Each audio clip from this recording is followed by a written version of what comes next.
নমস্কাৰ আপোনালোকে চাই আছে ক্ৰিকেট গুৰু আছাম ইউটিউব চেনেল 2024 চনৰ টি20 বিশ্বকাপৰ ভাৰতৰ শেষৰখন গ্ৰুপ মেচ অনুষ্ঠিত হ'বলৈ গৈ আছে 15 জুনত নিশা 8 বজাত ভাৰতীয় সময় অনুসৰি আৰু প্ৰতিপক্ষ হৈছে Canada cricket team. Canada cricket টিমটো ইমান শক্তিশালী টিম নহয়, তেওঁলোকে এখনেই খেল জিকিছে, পাকিস্তানৰ লগত তেওঁলোক হাৰিলে। দেন আপোনালোকে যদি চাবলৈ যায় যেটো ইউএসএ টিমৰ লগত তেওঁলোক হাৰিলে। দেন এতিয়া ভাৰতৰ লগত খেলিবলৈ ওলাইছে, আয়াৰলেণ্ডৰ লগত তেওঁলোক জিকিছিলে, আয়াৰলেণ্ডৰ দৰে টিমক তেওঁলোকে হৰুৱাইছিলে যদিও পাকিস্তানক হৰুৱাবলৈ সক্ষম হোৱা নাছিলে বা ইণ্ডিয়াক হয়তো হৰুৱাবলৈ সক্ষম নহয়, কাৰণ টিমটো দেখি তেনেকুৱা নালাগে। কানাডা টিমটো চাই পেলাই এনেকুৱা নালাগে যে কিবা বৰ বিশেষ কৰিব পাৰিব। ইউএসএ টিমৰ লগত তেওঁলোক প্ৰায় হাৰি থাকে, ইউএসএ টিমৰ লগত প্ৰায় 10খনৰ ভিতৰত 9খনমান খেলে কানাডা টিমে হাৰে।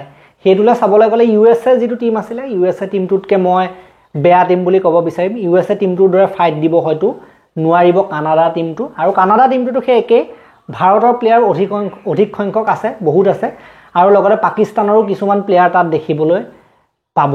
গতিকে এওঁলোকেতো ইমান বৰ বেছি ৰেংকিঙৰো টিম নহয়, বহুত তলৰ খাপৰ টিম হয় ৰেংকিঙৰ ফালৰ পৰা চাবলৈ গ'লে, আৰু এছ'চিয়েট নেশ্যন ইমান বৰ বেছি ক্ৰিকেট নেখেলে, সময়েহে খেলে, পাৰ্ট টাইমৰ দৰে খেলে। গতিকে সেইফালৰ পৰা চাবলৈ গ'লে ভাৰতৰ কিন্তু পালৰা প্ৰথমৰ পৰাই ভাৰী হ'ব।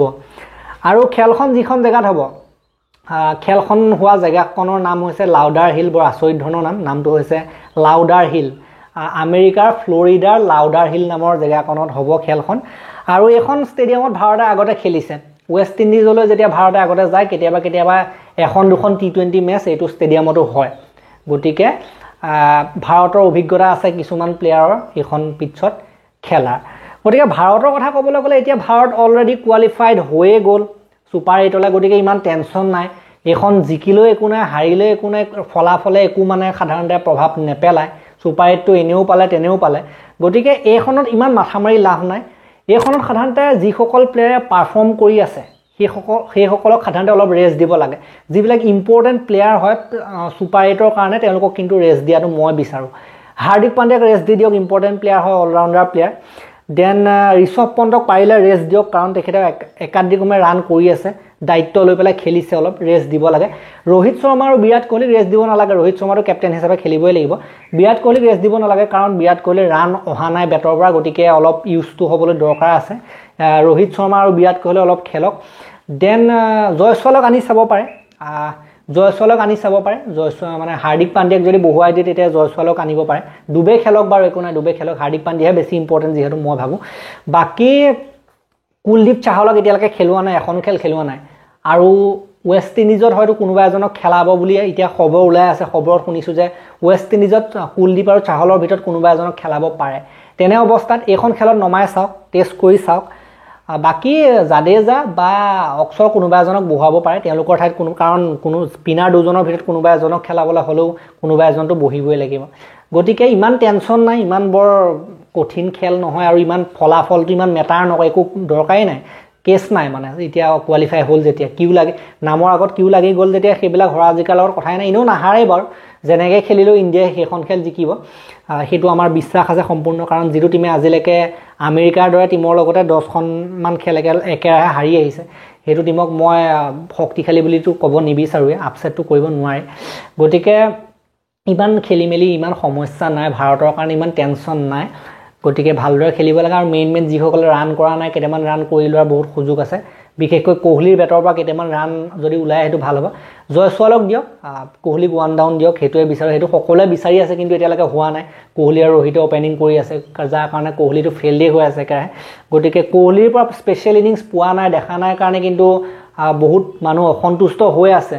প্ৰতিবাৰে টি20 বিশ্বকাপত বা বিশ্বকাপৰ প্লেটফৰ্মত, ৱৰ্ল্ড কাপৰ প্লেটফৰ্মত যদি কোহলিৰ নিচিনা গ্ৰেট প্লেয়াৰ এটাই ৰান নকৰে, সকলোৰে কিন্তু কিবা এটা মানে কিবা আচু হোৱা যেন লাগে, কিবা এটা মানে মিচিং যেন লাগে। গতিকে সেইটো মেজৰ মিচিং হৈ আছে, গতিকে কোহলিয়ে ৰান নকৰাটো। বাকী ছুপাৰ 8ততো ৰান কৰিব বুলি আশা আছে, ডাঙৰ ষ্টেজ, এইবিলাকতকৈ ডাঙৰ ষ্টেজ হৈছে ছুপাৰ 8, তাত ডাঙৰ টিম পাব, হেভি টিম পাব।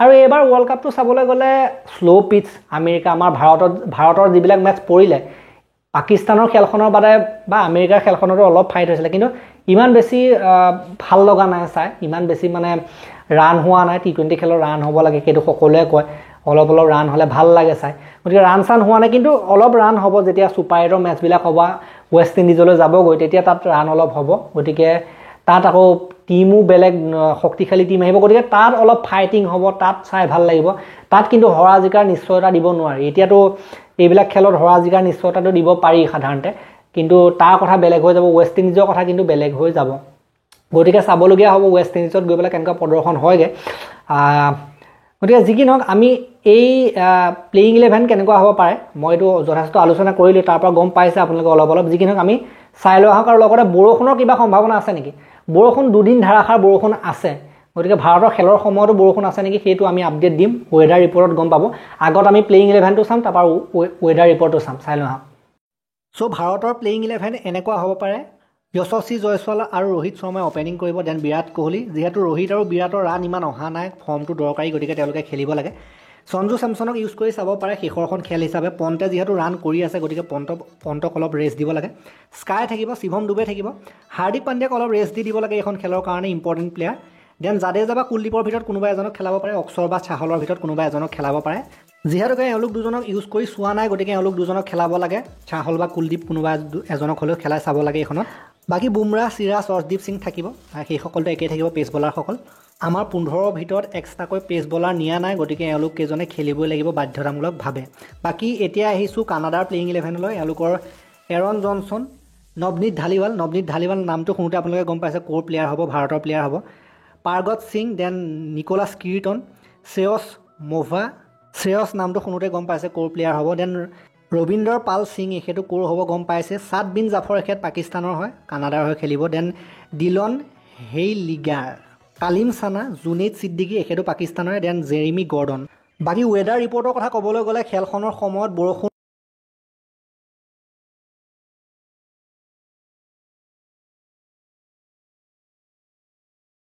এতিয়া আহিছোঁ লাউডাৰ হিল এখন যিখন ষ্টেডিয়াম এইখন ষ্টেডিয়ামত কেনেকুৱা ধৰণৰ পিটছ হয় তাৰ বিষয়ে আমি আলোচনা কৰিবলৈ কাগজ নাপালোঁ কাৰণে মই হাততে লিখি ৰাখিছিলোঁ অলপ চাৰ্চ কৰি চাই মেলি গতিকে ইয়াত হোৱা শেষৰ 15খন খেলৰ ভিতৰত 11খন জিকিছে টি20 খেলৰ ভিতৰত 11খন জিকিছে ফাৰ্ষ্ট বেটিঙে আৰু 4খন জিকিছে ছেকেণ্ড বেটিঙে অৰ্থাৎ ইয়াত প্ৰথম বেটিং কৰাটো উপযোগী আমেৰিকাৰ সেই নাছাও কাউণ্ট্ৰি ক্ৰিকেট গ্ৰাউণ্ডৰ নিচিনা নহয় গতিকে ইয়াত অলপ ৰান হয় আৰু এভাৰেজ ৰান হৈছে 160 ৰান মানে ৰান হয় আৰু এভাৰেজ 160 আছে যেতিয়া গড় হিচাপত 160 ৰান হয় যেতিয়া ৰান হ'ব অলপ ৰান হ'ব বুলি আমি আশা কৰিব পাৰোঁ ভাৰত আৰু আগতে ৱেষ্ট ইণ্ডিজৰ মাজত যেতিয়া ইয়াত খেল হৈছিলে তেতিয়াও ৰান হৈছিল অলপ ৰান হয় গতিকে সেইফালৰ পৰা আমি ভাল এখন খেল চোৱাৰ আমি আশা কৰিব পাৰোঁ ইয়াৰ নিচিনা নিৰখ নহয় নাছাও কাণ্ট্ৰিৰ নিচিনা মানে নিৰখ খেল নহ'ব ইয়াত গতিকে কেইটামান ৰান হ'লে চাই ভাল লাগে বাকীটো ইমান বহুত চালোঁ আৰু বলিং বহুত চালোঁ বলিঙৰ ডমিনেঞ্চ বলিঙৰ দমন বহুত চালোঁ বাকী